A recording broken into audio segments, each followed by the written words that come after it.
अध्याय। सूत जी बोले, हे श्रेष्ठ मुनियों, अब आगे की कथा कहता हूँ, सुनो। पहले अध्याय में उल्कामुख नाम का एक बुद्धिमान राजा रहता था। वह सत्यवक्ता और जितेंद्रिय था। प्रतिदिन देवस्थानों पर जाता तथा गरीबों को धन देकर उनके कष्ट दूर करता था। उनकी पत्नी कमल के समान मुख वाली और सती साध्वी थी। धन प्राप्ति के लिए भद्रशिला नदी के तट पर उन दोनों ने श्री सत्यनारायण भगवान का व्रत किया। उस समय में वहां एक साधु नामक वैश्य आया।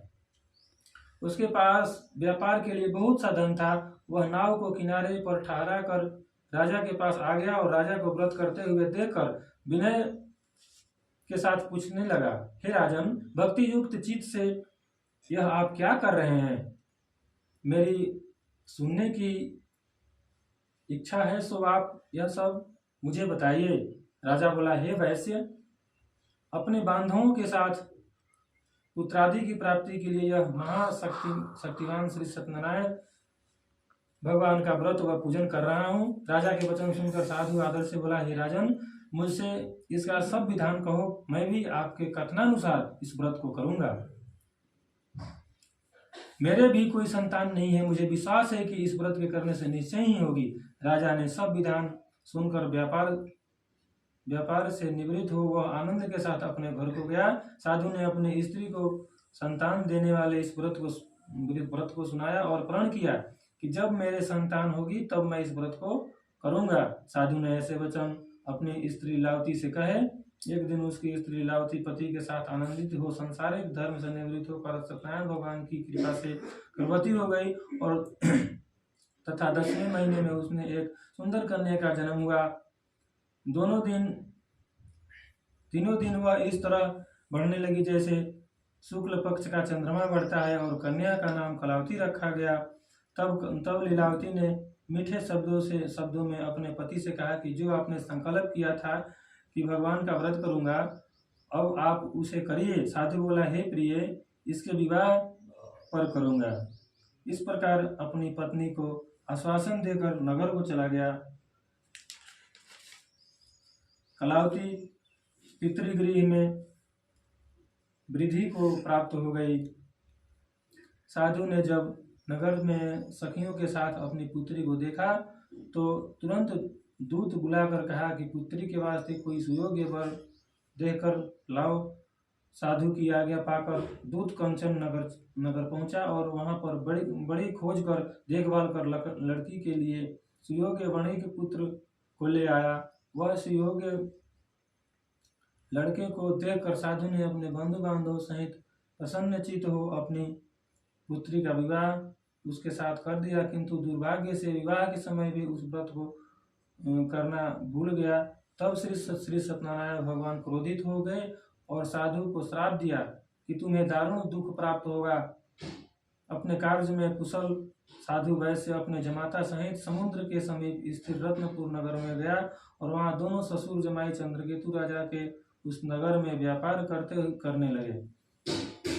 एक दिन भगवान श्री सत्यनारायण की माया से प्रेरित कोई चोर राजा का धन चुराकर भागा जा रहा था, किंतु राजा के दूतों को आता देखकर चोर ने घबराकर भागते हुए राजा के धन को वही चुपचाप रख दिया जहां वे ससुर जमाई ठहरे हुए थे।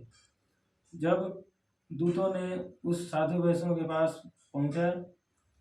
पास राजा के धन को रखा देखा तो वे दोनों को बांध कर ले गए और राजा के समीप जाकर बोले, हे राजन, यह 2 चोर हम पकड़ लाए हैं। देखकर आज्ञा दीजिए। तब राजा की आज्ञा से इनको कठोर कारावास में डाल दिया जाए और उनका सब धन छीन लिया। सत्यनारायण के श्राप से साधु वैश्य की पत्नी व पुत्री भी घर पर बहुत दुखी हुई। उसके घर पर जो धन रखा था चोर चुरा कर ले गए। शारीरिक व मानसिक पीड़ा तथा दुख भूख प्यास से अति दुखित हो अन्न की चिंता में कलावती एक ब्राह्मण के घर गई। वहां उसने श्री सत्यनारायण भगवान का व्रत होते देखा। फिर कथा सुनी तथा प्रसाद ग्रहण कर रात हो गई। माता ने कलावती से कहा, हे पुत्री, अब तक कहाँ रही, वह तेरे मन में क्या है? कलावती बोली, हे माता, मैंने एक ब्राह्मण के घर श्री सत्यनारायण भगवान का व्रत होते देखा है। कन्या के वचन सुनकर लीलावती भगवान के पूजन की तैयारी करने लगी। लीलावती ने परिवार और बंधुओं सहित श्री सत्यनारायण भगवान का पूजन किया और वर मांगा कि मेरे पति और दामाद शीघ्र घर आ जाएं। साथ ही प्रार्थना की कि हम सबका अपराध क्षमा करो। श्री सत्यनारायण भगवान इस व्रत को से संतुष्ट हो गए और राजा चंद्रकेतु को स्वप्न में दर्शन देकर कहा, हे राजन, जिन दोनों पक्षियों को तुमने बंदी बना रखा है वे निर्दोष हैं।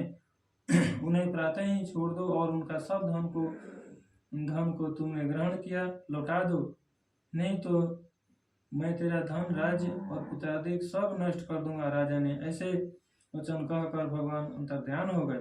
राजा प्रातःकाल राजा चंद्रकेतु ने सभा में अपना स्वप्न सुनाया। फिर दोनों बड़े पुत्रों को कैद से मुक्त कर सभा में बुलाया। दोनों ने आते ही राजा को नमस्कार किया। राजा मीठे वचनों से बोला, हे महानुभावों, तुम्हें भावी बस ऐसा कठिन दुख प्राप्त हुआ है, अब तुम्हें कोई भय नहीं। ऐसा कहकर राजा ने उनको नए नए वस्त्र आभूषण पहनवाए और उनका जितना धन लिया था उससे दुगुना धन देकर आदर सहित विदा किया। दोनों वैश्य अपने घर को चल दिए। बोले वृंदावन बिहारी लाल की जय।